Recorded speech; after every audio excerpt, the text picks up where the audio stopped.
Hi everybody, it's Ryan from ryviews.com, and today I'm doing Rycast number 5, the value package, which is supposed to be a joke about a package, so if it goes completely in the direction, I understand and I apologize.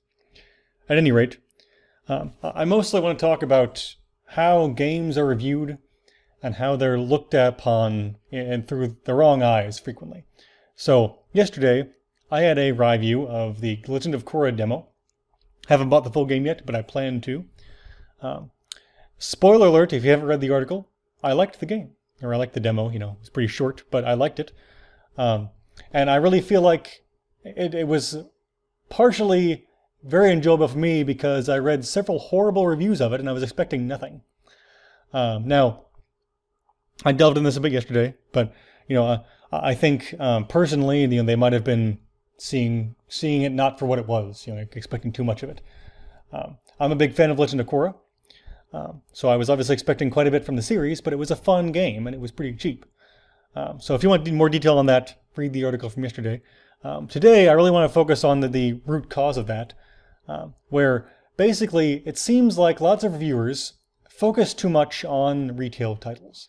That was one of the reasons I wanted to make reviews in the first place, was because I wanted to focus on the lesser-known titles, the Flash games of the world that might be free, and you might be wondering if they're worth your time and if they're solid games, if you should pay for the premium content, that sort of thing. I didn't want to spend my time reviewing the AAA titles because they're already being reviewed, but also, quite frankly, let's take a game like Halo. Regardless of how bad the reviews are, I'm still going to buy it.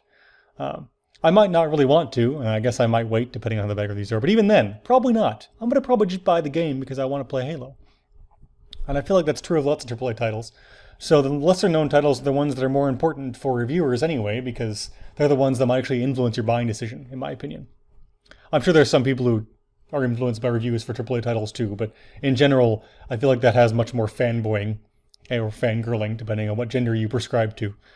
At any rate, I really feel like lots of games, like Legend of Korra, are put on the same very high pedestal that most of AAA titles are. And that's a definite problem, where a game like this costs $10, which is a sixth of most retail titles. And you have to ask yourself, well, is it supposed to be the same as a AAA title? No. It's probably supposed to be roughly 1/6 of a AAA title if you're going off of a straight one-to-one comparison. And even then, you probably shouldn't. It's hard to really compare different games in such a rote dollar amount. I don't really think that makes any sense. If I look at a game like Gemcraft, which of course, if you want to play it, is free, and compare it to a game like Halo, where you pay $60 for it, even when it's fairly used, they're very different experiences, and you get different things out of it. I'm not going to say that I definitely like one or the other as far as like Flash games versus a retail game, but I will say, if I just played a bunch of Flash games, I would still get a whole lot of enjoyment without ever spending a nickel, or even a dime, quite frankly. And I think that's something that definitely deserves recognition, is that lots of free games really are quite fun. And reviewing it in the same sense as you would review a Halo or an Assassin's Creed or a Mass Effect makes no sense, because you can't expect them to do the same thing with a budget of basically $5. Some of these games are made in an hour, some of these games are made much longer, but if you look at some of these games on Congregate or Armor games, they're very well put together. And they might have been put together in an hour, but they're still really fun to play. It's not just about how much money or time you put into it, it's about the concept.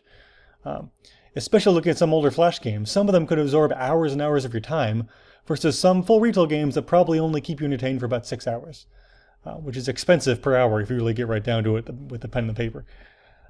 But even disregarding that about time or anything, it's just different amounts of fun, different kinds of fun. It's hard to really compare it. It's like apples and video game oranges, which, depending on the video game, could look very similar. But in general, they're supposed to be different. That was a joke, in case you couldn't tell. I don't know. I was trying to emphasize it properly. Who knows? Anywho, the point I'm trying to make is, with a game like Legend of Korra, I really enjoy it, and I think it's well worth your $10. If you're going to put it on the same rank as Halo, I don't think that really makes sense or does either game justice, because you're comparing the wrong things. And along those lines, as you may have seen if you read my Twilight Princess Late to the Party or Nostalgia review, whatever it was called, Nostalgia, I guess, you'll know that I kind of changed what I was putting at the bottom of my Ryviews. I'm no longer having a number system. I'm having a, is it worth your time and is it worth your money checkbox. So it's going to be yes or no. And then I'm going to have some qualifier, like, how much time and how much money. And that's mostly because I don't want to compare retail titles to Flash games. I think it's a stupid idea. Honestly, you're going to have much better kind of quality thought on whether the game is worthwhile if you completely toss the number out the window and just look at a straight look. How much is this game worth to you? How much time should you spend playing it? Is this a 20-hour game? Is it a 2-hour game? Is it a 5-minute game? That's the kind of thing I want to offer on my site and on my YouTube channel. And I really think it's a valuable niche that needs to be filled in the market right now, because too many times the reviewers are talking about games like Halo, which, if you play the multiplayer, could give you hours and hours of entertainment, versus something like Korra, where, yes, it's not going to offer that much, but if you're looking for a different experience, if you're looking for something that's fun for a fan, or new, or different, whatever, it's probably worth your $10, especially if you're willing to spend $60 on a game. So it's important to kind of realize how much things are worth, not just, whether this game is better than that game, because that just leads you down a really dark and confusing path. So, Ryviews will forever be changed, and I hope you enjoy it. In the future, I'm going to try to put more emphasis on how this game could be worthwhile to you.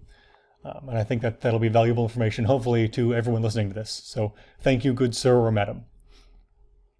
Thanks for listening, everybody. Visit www.ryviews for more content, and don't forget to subscribe. And let me know what you think of all this reviewing and pricing hoo-ha in the comments, if you want to. If you don't want to, then feel free to just ignore me, as most of you probably are already doing. Yep. I was sighing there in case you couldn't hear. It might be hit out, but it was supposed to be an ironic sigh about me being sad because no one listens to these damn things. My last Rycast got 1 view. 1!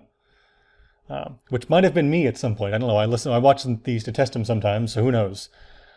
Anywho, thanks everybody. Bye-bye.